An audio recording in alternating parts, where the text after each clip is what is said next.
सो बच्चों, मैंने अक्सर देखा है कि बच्चे जो हैं वो पढ़ाई को आगे के लिए टालते चले जाते हैं और फिर जब एग्ज़ाम पास में आते हैं तो उन्हें समझ में आ जाता है कि अब तो भाई दिन रात पढ़ना पड़ेगा।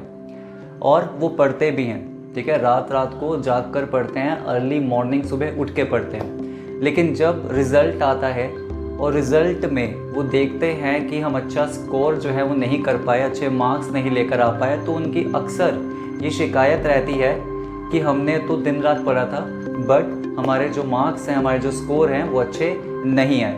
ठीक है, तो बच्चों आपने डेफिनेटली मेहनत करी है, इसमें कोई प्रॉब्लम नहीं है, बट प्रॉब्लम ये है कि आप पूरा साल जो है ना वो रेगुलर नहीं रहे। तो देखो, इसको एक बहुत सिंपल से एग्जांपल से समझते हैं कि अगर मान लो आप किसी रेस में पार्टिसिपेट करते हैं और रेस में जो कि आधी ख़त्म हो चुकी है, मतलब आधी रेस ख़त्म होने के बाद आप उसमें दौड़ना शुरू करते हैं, तो डेफिनेटली उस रेस में आप आगे तो बढ़ जाएंगे लेकिन रेस जीत नहीं पाएंगे। तो बच्चों, इस वीडियो में मैं आपको 3 सिंपल हैबिट्स के बारे में बताना चाहूँगा जिसको अगर आप फॉलो करते हैं तो डेफिनेटली आप अच्छा स्कोर कर सकते हैं। बट मैं जो आपसे उम्मीद कर रहा हूँ वो ये कि आप इन हैबिट्स को बिल्कुल डिसिप्लिन और परसिस्टेंस के साथ फॉलो करेंगे।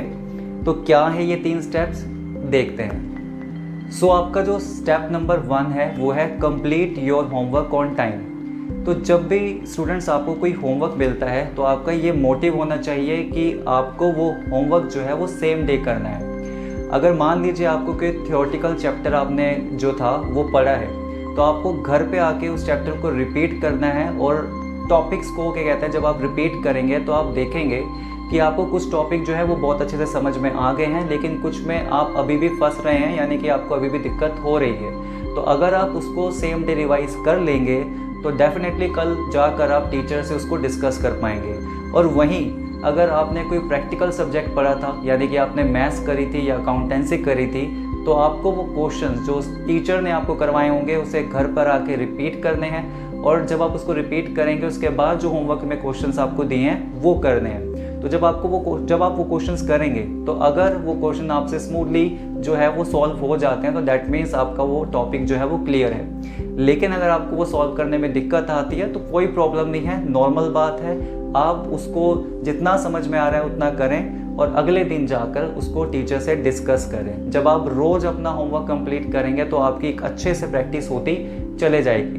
बहुत सिंपल सी बात है कि कुछ बच्चे जो हैं वो क्रिकेट एकेडमी जाते हैं, कुछ बच्चे डांस सीखते हैं, कुछ बच्चे जो हैं वो सिंगिंग सीखते हैं, और सब में बच्चों को ये खुद से पता होता है कि टीचर द्वारा गाइड करने के बाद उस चीज़ को अगर वो प्रैक्टिस नहीं करेंगे तो डेफिनेटली उसमें वो एक अच्छा नहीं करने वाले हैं, उसमें उनका इम्प्रूवमेंट नहीं होगा।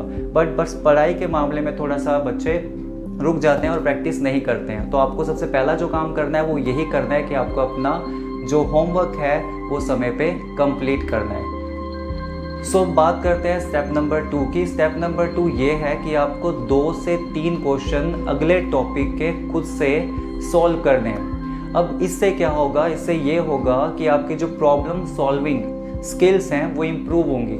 और जब आप उसको सॉल्व करेंगे तो कोई ज़रूरी नहीं है कि वो आपसे सॉल्व हो जाए, लेकिन आपको एक सर्टेन आइडिया हो जाएगा। और जब नेक्स्ट डे वो सिमिलर टॉपिक जो है टीचर आपको करवाएगा तो आप बाकी बच्चों से एक कदम आगे होंगे और आपको वो टॉपिक समझने में काफ़ी आसानी होगी, क्योंकि वो टॉपिक आपको फैमिलियर लगने वाला है। ठीक है, तो आपका जो सेकेंड स्टेप है वो भी आपको ज़रूर फॉलो करना है। अब बात करते हैं आपके थर्ड स्टेप की।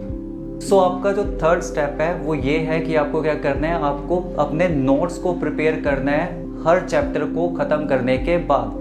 यहाँ पे जब मैं नोट्स की बात कर रहा हूँ तो मेरा मतलब है कि आपको अपने स्टडी मटेरियल को रेडी रखना है, किसके लिए, आने वाले एग्ज़ाम के लिए।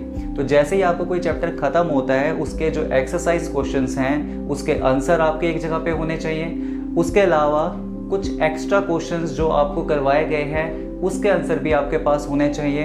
अगर आपको लग रहा है कि चैप्टर के बीच में से कुछ इंपॉर्टेंट पॉइंट्स है जिसे हमें लिख लेना चाहिए तो वो भी आपको उसी वक्त लिख लेना चाहिए।